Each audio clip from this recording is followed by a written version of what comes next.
योगी जी को बोलो एक निर्दलीय खड़े हो जाए, अपनी पार्टी बना लें, हम तो योगी जी को वोट दे देंगे।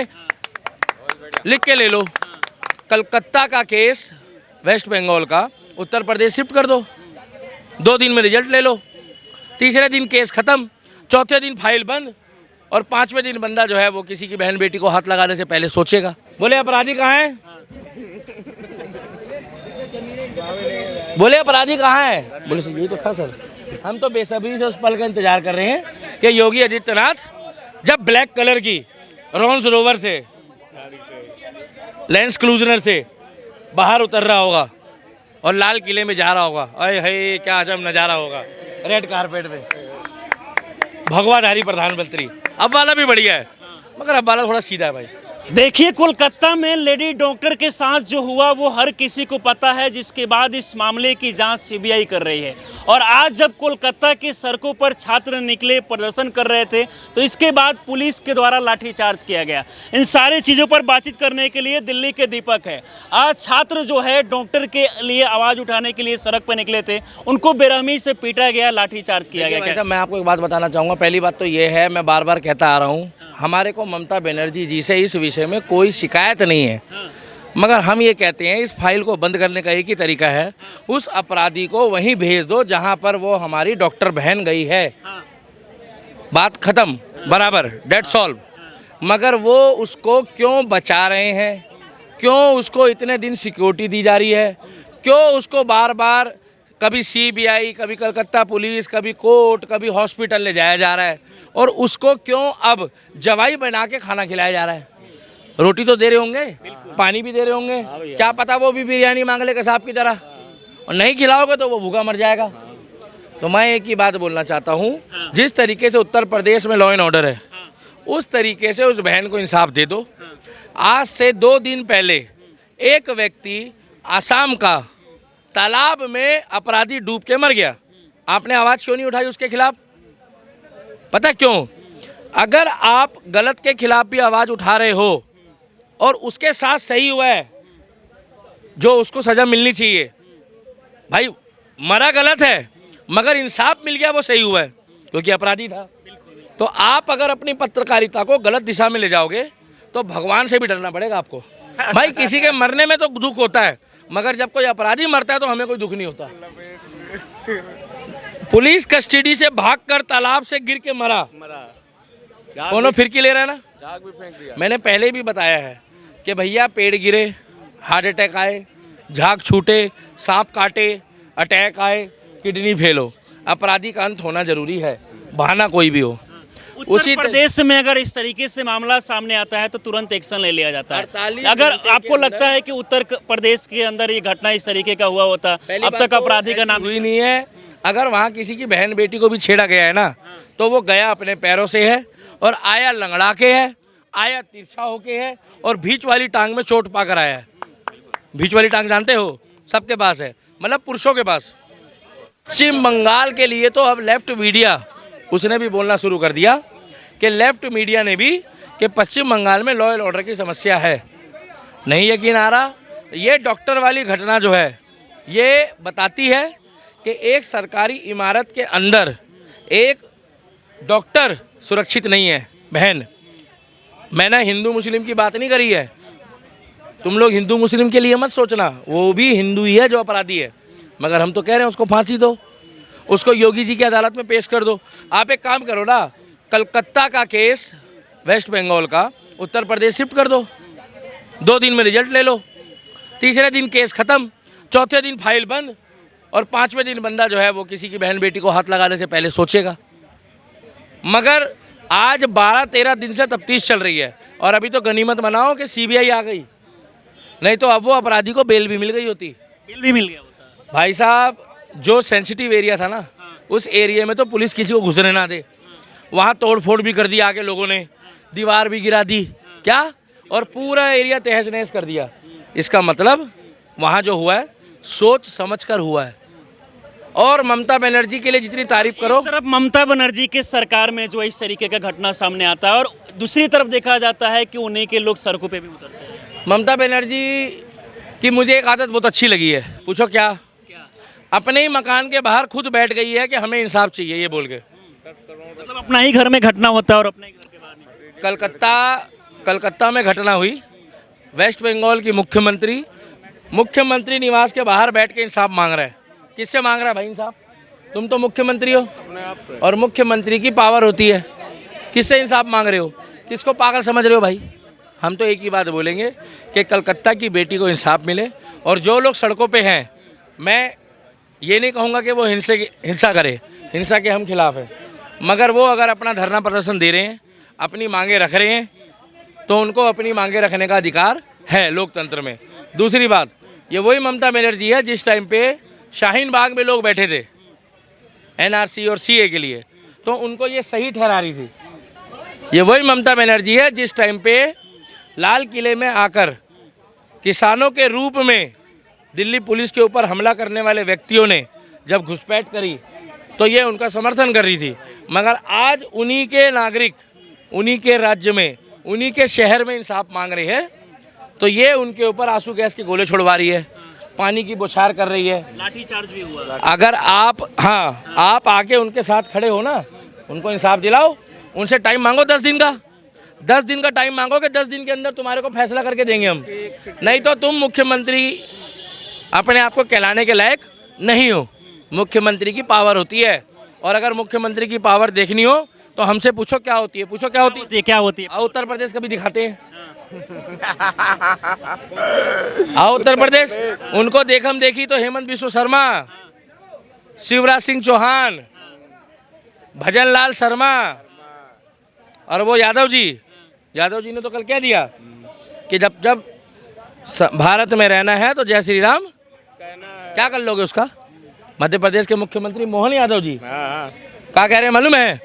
कि हिंदुस्तान में रहना है तो जय श्री राम कहना। क्या दिक्कत है भाई?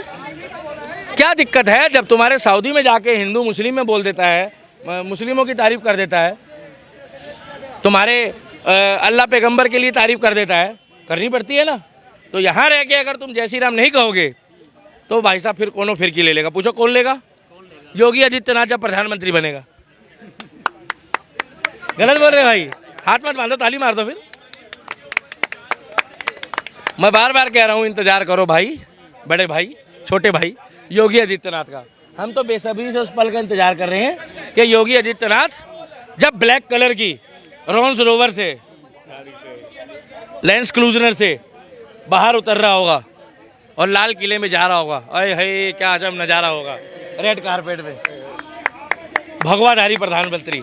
अब वाला भी बढ़िया है, मगर अब वाला थोड़ा सीधा है भाई, सीधा है। हाँ, अगर बांग्लादेश में योगी जी के प्रधानमंत्री के राज में ऐसा कुछ हुआ होता तो 2 मिसाइल फेंकते और तीसरी मिसाइल में वो सर सुन लो, तीसरी मिसाइल में वो हमारे हिंदू भाइयों को गोदी में उठा के घूम रहे होते बांग्लादेश वाले कि बाबा मिसाइल मत फेंकना, मगर ये मीटिंग कर रहे हैं तो हमें दुख लगा। जब भी देखा जाता है कि भारत में जब भी कोई भी जो है, चाहे डॉक्टर के साथ हो, किसी भी बड़े अधिकारी के साथ हो, जब इस तरीके का मामला होता है, रेप होता है, तो पूरे देश भर में आवाज़ उठाया जाता है। लेकिन उसके बाद सारे लोग एकदम शांत से हो जाते हैं, कोई शांत, क्योंकि हर दिन का आंकड़ा बात किया जाए लगभग 90 एक दिन में, हर दिन में को प्रधानमंत्री बना तो कलेश खत्म है। एकदम भैया गलत बोल रहे हैं, सदा जी गलत बोल रहे हैं। योगी जी को प्रधानमंत्री बना दो कलेश खत्म है, ना तारीख ना सुनवाई, वहीं फैसला। बोले अपराधी कहाँ है? बोले अपराधी कहाँ है? बोले यही तो था सर। तो बोले यहाँ क्या कर रहे हो, इसको ले जाओ। भाई साहब 48 घंटे बहुत होते हैं क्या? 48 घंटे बहुत होते हैं। 48 घंटे इसी देश में कांग्रेस के प्रधानमंत्री का अगर पर्स भी चोरी हो जाए ना तो 10 घंटे के अंदर मिल गया क्या? 10 घंटे। और गरीब का बच्चा नहीं मिला आज तक कईयों को। तो ये वही देश है। यहाँ की पुलिस जब अपनी पे आती है तो सुई भी खोज देती है, और नहीं तो खोया तो भारत में हवाई जहाज भी है जो आज तक नहीं मिला। इसीलिए बोल रहे हैं किसी नेता, मंत्री, विधायक के साथ कोई घटना होता है तो जल्दी एक्शन लिया जाता है, लेकिन गरीब के साथ न्याय नहीं मिलता। आपको लगता है कि इसमें लीपापोती किया जा रहा है? बिल्कुल लीपापोती की जा रही है। तो 14 दिन से 15 दिन से घुमा कह रहे हैं। कलकत्ता तो इतना बड़ा हावड़ा ब्रिज है, कोनो फिरकी ले ले, सरकार लेगी, हमें क्या मतलब है? क्यों घुमा रहे हो उसको? जब सिद्ध हो गया ये अपराधी है तो तुम्हारी काहे की जांच चल रही है? और इतनी ढीली जांच है तुम्हारी। आज अगर वो सड़क पे खड़े हैं ना तो वो 500 रुपये दिहाड़ी वाले नहीं है लोग, वो कोई किसान आंदोलन नहीं है, वो कोई बीजेपी कांग्रेस झाड़ू का आंदोलन नहीं है, वो पढ़े लिखे शिक्षित लोग हैं सड़कों पे, डॉक्टर, धरती का दूसरा भगवान रूपी व्यक्ति, पहला आर्मी दूसरा डॉक्टर का डॉक्टर। और अगर डॉक्टरों के साथ ऐसा होगा तो भैया हम ये चीज़ बर्दाश्त नहीं करेंगे।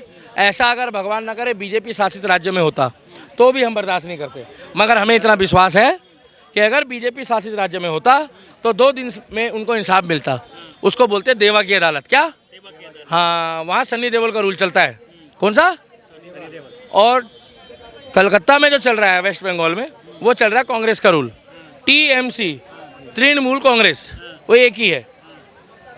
ना राहुल गांधी कुछ बोल रहा, ना प्रियंका वाड्रा कुछ बोल रही, ना रॉबर्ट वाड्रा कुछ बोल रहा, लालू कुछ नहीं बोल रहा, तेजस्वी जो है वो मच्छी खाने में मस्त है, रंगा भी किसी को कोई मतलब नहीं है वो जो डीएनए मांग रहा था ना कि कई मीडिया पर भी वो एक नेता डीएनए मांग रहा था कि डीएनए जांच होनी चाहिए, वो भी कुछ नहीं बोल रहा, कलकत्ता के विषय में नहीं बोल रहा।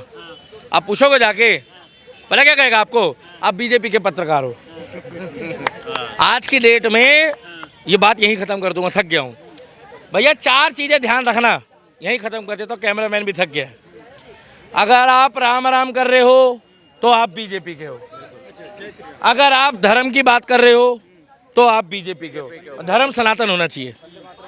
अगर आप भारत माता की जय बोल रहे हो तो आप बीजेपी के हो, अगर आप तिरंगा यात्रा निकाल रहे हो तो आप बीजेपी के हो, अगर आप मथुरा में जा रहे हो, वृंदावन जा रहे हो, राम मंदिर जा रहे हो, हर हर महादेव बोल रहे हो तो आप बीजेपी के हो। क्या? अगर आप भगवा गमछा पहन रहे हो तो आप बीजेपी के हो। क्या? कोई भी काम धर्म के लिए कर लो आप बीजेपी के हो। इन्होंने ये एक एजेंडा सेट कर दिया, चाहे उसका घर में वो कट्टर कांग्रेसी निकल जाए कोई, इन्होंने एक मोहर लगा दी है। क्या? अगर आप बुलेट ट्रेन की बात कर रहे हो तो आपको कह देंगे बीजेपी वाले हो, हाईवे की बात करोगे तो कहेंगे बीजेपी वाले हो, सफाई के लिए बोलोगे तो कहोगे पक्का बीजेपी वाले हो, क्योंकि आप सफाई की बात कर रहे हो। आपको पता है महात्मा गांधी जी पहले पैदा हुए थे, मोदी जी पहले पैदा हुए थे? तो महात्मा गांधी जी ने जब सफाई अभियान चलाया तो मोदी जी उनका नौकर लग रहा है जो सफाई अभियान को पूरा करेगा। मतलब अभियान तुम चलाते हो और पूरा मोदी कर रहा है। सही बात है। नहीं यकीन आ रहा, गूगल खोल के चेक कर लो। तो ये सब बातों में मत जाओ, जो अच्छा काम करेगा हम उसका साथ देंगे।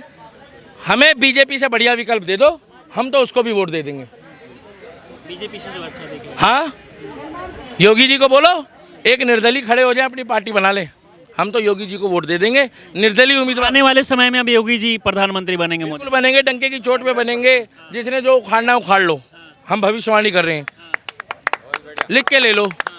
और रोक सकते हो तो अपनी 10 पीढ़ी लगा लो। क्या? 10 पीढ़ी तक तो तुम पहुंचोगे भी नहीं। कहाँ पहुंचोगे यार, क्या बात कर रहे हैं, 10 पीढ़ी मेरे मुंह से ही निकल गई, तुम्हारा तो मोह मोह हो जाएगा। तो इंतजार करो, अच्छा आदमी है, आ जाएगा। कल बैठ के राधे राधे कर रहे हैं। क्या? राधे राधे। आत्मा तृप्त हो गई भाई। उसको कोई चिंता नहीं है कि मुसलमान क्या सोचेगा, उसको चिंता है तो सिर्फ एक कि मेरे सनातनी भाइयों का क्या होगा। हालांकि वो मुसलमानों का भी भला करता है, उत्तर प्रदेश में जाके देखो। कल गोरखनाथ मंदिर में बैठ के 2 घंटे कीर्तन सुना है, और क्या बोल रहा है मालूम है भैया, मेरा रिपीट करना चाहिए, जय श्री राधे। बैठा रहा अपना।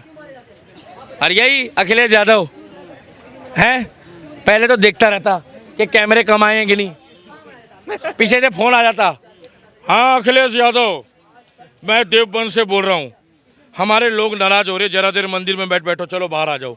अखिलेश यादव बाहर आ जाता, क्योंकि उसको लालच है।